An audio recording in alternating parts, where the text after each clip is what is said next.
Good morning. Good morning. I want to start my day off by giving another testimony, but I do want to go over, the last couple of videos that I've done.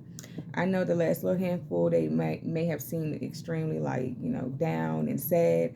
However, I just want to go ahead and inform you guys or confirm that there was breakthrough in every situation. From the abandonment situation, God showed me how to get to safety. To the snake situation, I never saw the snake. I never saw it. It didn't see me. I did not get bit. God kept that snake away from me. Um, Even all the way down to the tonsil situation where I couldn't breathe. I had to have emergency surgery, but I'm still here and I'm still alive. The swimming pool situation where I almost drowned. My dad got me in the nick of time. God was there to, alert him. Um,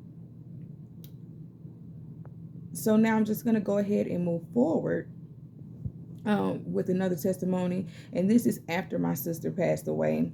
Um, so pretty much we went back home, back to Mississippi, and life as we knew it had changed. It didn't see, of course the house was gloomy now. We're missing our sister. And so my mom and dad and stepdad or whatever, my mom and stepdad, they were arguing a lot. There was a lot of depression in the house, a lot of grief going on, and there were a lot of arguments. And my dad became abusive to her. Um, Although he was an extremely good father, like he was so good that I didn't even know that he wasn't my biological father. I thought he was my blood father, like my blood relative. Um,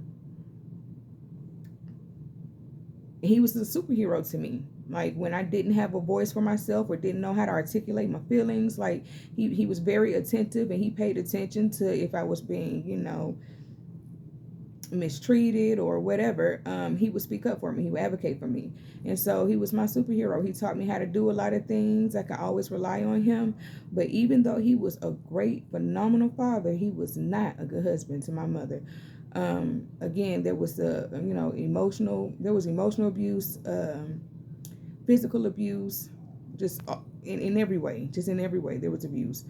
And my mom, through the grief, through the abuse, through the trauma, she still had to raise two more kids.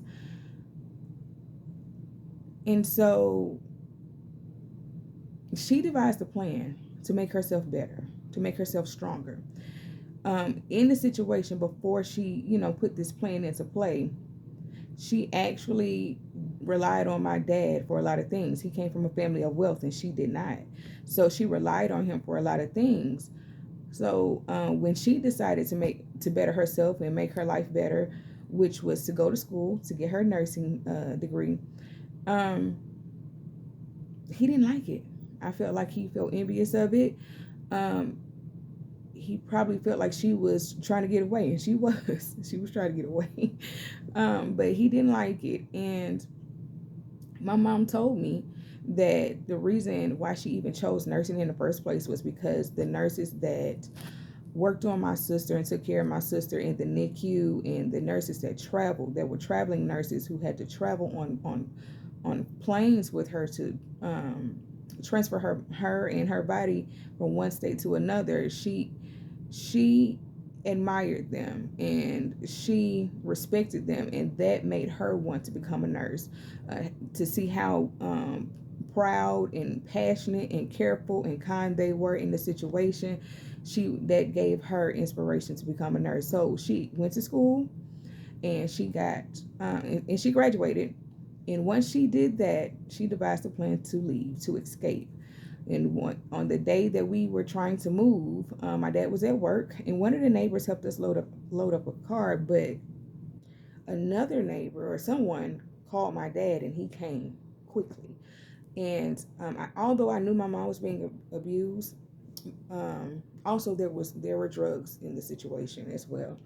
And although she was being abused, I never saw it. He would always take her to the bedroom, and you can hear through closed doors what was happening, but I never saw it with my own eyes, except for this day. We were literally getting ready to get in the car, and he pulled up and jumped out of the car, and he put my mom in a chokehold trying to wrestle her for the keys. He was, saying that he didn't want her to take us away. Don't take my kids. Don't take my kids. Like he loved us tremendously.